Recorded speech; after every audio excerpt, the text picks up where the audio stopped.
आजकल अक्सर व बेशतर घरों में जो नई नई शादियां होती है और नई नवेली दुल्हन आती है और अगरचे उससे छोटी मोटी गलतियां हो जाती है तो उसकी सास उससे मुंह चढ़ाती है और मोहल्ले में कहती है कि मेरे बहू तो काम नहीं जानती है, उसको काम करने नहीं आता है।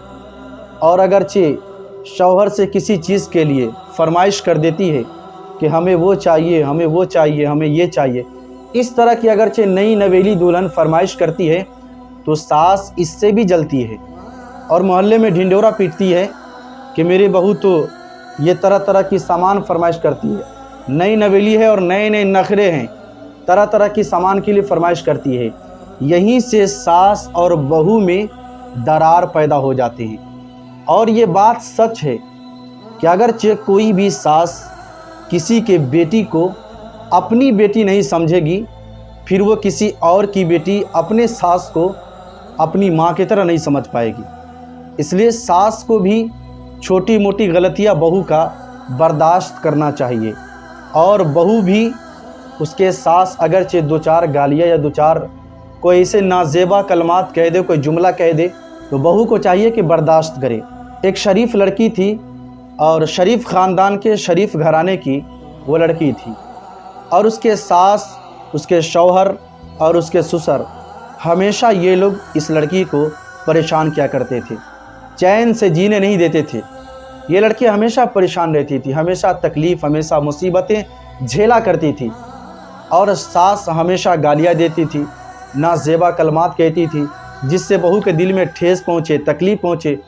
और शौहर हमेशा अपनी माँ के भड़काने पर, बाप को भड़काने पर शौहर उसे मारता पीटता था। ये लड़की बर्दाश्त करती रही क्योंकि शरीफ ख़ानदान की लड़की थी। जब ये बर्दाश्त से हद हो गया, उसके बाद अपने माँ बाप के पास गई और कहने लगी अपने माँ बाप से कि माँ, मेरे सास और शौहर और ससुर ये तीनों लोग हमेशा मुझे परेशान करते हैं और सास हमेशा मुझे गालियाँ देती है, नाज़ेबा कलमात कहती है जिससे मेरे दिल को बहुत तकलीफ़ पहुँचता है। और सास के कहने पर और ससुर के कहने पर मेरा शौहर मुझे मारता भी है, पीटता भी है। बाप और माँ ने कहा कि बेटी सब्र कर ले, सब्र का फल मीठा होता है। बेटी चली गई। कुछ दिनों तक माँ बाप के पास जाती रही और सास और ससुर का और शौहर का शिकायत करती रही कि मैं वो लोग मुझे बहुत सताते हैं। लेकिन जब भी ये लड़की जाती है अपने माँ और बाप के पास तो माँ और बाप इससे कहते हैं कि बेटी सब्र कर, सब्र का फल मीठा होता है। बेटी हमेशा यही सुनकर चली आती। एक दिन उसके दिल में ख्याल आया कि मेरे अब्बू का दोस्त है जिसे मैं बचपन में चचा कहती थी और एक बहुत बड़े हकीम है वो, और वाकई में वो हकीम था, मरीज़ों के इलाज भी किया करता था। वो लड़की अपने चचा के पास यानी अपने अब्बू के दोस्त के पास गई और उस लड़की ने कहा कि चचा जान, मैं बहुत परेशान हूँ, बहुत मुसीबत मेरी ज़िंदगी गुजर रही है। उस शख्स ने कहा कि बेटी क्या बात है। उस लड़की ने कहा कि चचा जान, मेरे सास और शौहर और ससुर हमेशा ये लोग हमें परेशान करते हैं। सास हमेशा मुझे गालियाँ देती है, नाज़ेबा कलमात कहती है जिससे मेरे दिल को तकलीफ़ पहुँचता है, और सास के भड़काने पर, ससुर के भड़काने पर मेरे शौहर मुझे मारता है, पीटता है। एक काम करे चचा, आप एक ऐसा जहर दे दें ताकि मेरा सास मर जाए, उसकी ज़िंदगी ख़त्म हो जाए और मेरे घर के मसले भी सुलझ जाए। तो चचा ने कहा कि बेटी, अगरचे तुम फ़ौरन इसी वक्त कोई जहर मैं देता हूँ जिससे तुम्हारी सास अगरचे इसी वक्त मर जाएगी तो सारे इल्ज़ाम तुझ पर आ जाएंगे। एक काम करो, मैं एक दवा देता हूँ, एक जहर देता हूँ जो 3 महीने तक उसे कंटिन्यू खिलाना है, और 3 महीने जब उसके हो जाएंगे तो वो तुम्हारी सास जो है वो मर जाएगी, उसकी ज़िंदगी ख़त्म हो जाएगी और तुम पर कोई इल्ज़ाम भी नहीं आएगा। उस लड़की ने कहा कि चचा ये बात तो सही है, यही दवा मुझे दे दो। तो चचा ने कहा कि बेटी, लेकिन इस दवा के साथ साथ एक काम करना पड़ेगा। लड़की ने कहा चचा क्या बात है।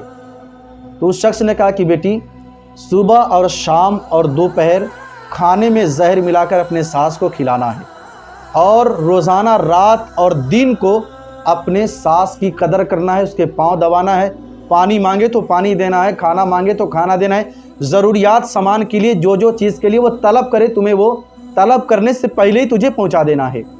तो उसने कहा, लड़की ने कहा कि ये कोई भारी बात नहीं है, 3 दिन के बाद तो वो ख़त्म हो जाएगी, मेरी सास मर जाएगी, 3 महीने तक ये मुसीबत मैं आराम से झेल सकती हूँ। इतना सोचा, लड़की ने कहा कि चचा मुझे दवा दे दे। चचा ने दवा दिया, 3 महीने का पुड़िया दिया और पुड़िया लेकर घर गई और सुबह शाम और दोपहर को खाने में वो पुड़िया मिला कर के देती रही और हमेशा अपनी सास की खिदमत करती रही। कभी पाँव दबाती, कभी पानी मांगती तो पानी ला कर देती, कभी खाना मांगती तो खाना ला कर देती। हमेशा समय से पहले हर चीज़ का इंतज़ाम करके रखती थी कि मेरे सास जब भी किसी चीज़ का तलब करेगी, मैं तलब करने से पहले पहुंचा दिया करूंगी। हमेशा उसकी खिदमत करने लगी और 1 महीने तक ये चलता रहा। 1 महीने तक अपनी सास को ये लड़की जहर की पुड़िया खाने में मिलाकर खिलाती रही और हमेशा खिदमत भी करती रही। जब 1 महीना हो गया तो उसकी सास जो थी, खिदमत को देख करके, अपनी बहू के प्यार को देख करके, मोहब्बत को देख करके, ये मेरी बेटी की तरह मानती है और ये मेरी बेटी की तरह इज्जत देती है, तो सास ने भी उस बहू को अपने बेटी की तरह इज्जत देने लगी।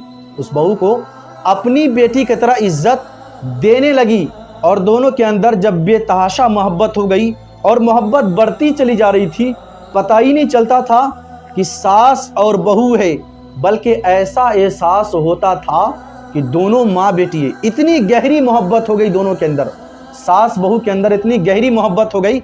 और जब लड़की ने अपनी सास की मोहब्बत देखी तो उसने सोचा कि 1 महीने तक मैंने जहर की पुड़िया खाने में मिलाकर मैंने खिला दिया है और 2 महीने तक कंटिन्यू मैं खिलाऊंगी तो मेरी सास मर जाएगी और घर के चिराग बुझ जाएंगे, घर के बुजुर्ग चले जाएंगे। उस लड़की को दिल में एक गवारा नहीं हुआ कि मेरी सास मर जाए। वो लड़की चचा के पास दौड़ी हुई गई और चचा से कहने लगी कि चचा, मैंने अपने सास को 1 महीने तक खिदमत किया है और 1 महीने तक कंटिन्यू जो जहर के पुड़िया आपने दिया था, उस जहर के पुड़िये को मैंने खाने के अंदर मिलाकर खिला दिया है। लेकिन 1 महीने तक जब मैंने खिदमत किया अपने सास को, तो वो सास मुझे अपने बेटी की तरह समझने लगी, बेटी की तरह इज्जत मुझे देने लगी। अब जो सारे पुड़िये 2 महीने के पुड़िये बचे थे, सारी पुड़िया मैं फेंक कर आई हूँ। चचा, मैं अपने सास को मरती हुई नहीं देख सकती हूँ। चचा, कोई ऐसा दवा बताए जिससे जहर कट जाए और मेरी सास बच जाए, मेरी सास मरने ना पाए। तो उसके चचा ने कहा कि बेटी, मैंने भी कोई मरने का जहर नहीं दिया था, मैंने भी कोई मरने का जहर नहीं दिया था, बल्कि जड़ी बूटी का मैंने पाउडर दिया था। मैं जानता था कि कम से कम 1 महीने तक तुम उसे अपने सास को अपनी माँ की तरह इज्जत करोगी तो आने वाले वक्त में वो तुझे अपने बहू नहीं बल्कि बेटी समझकर वो भी तुझसे मोहब्बत करेगी।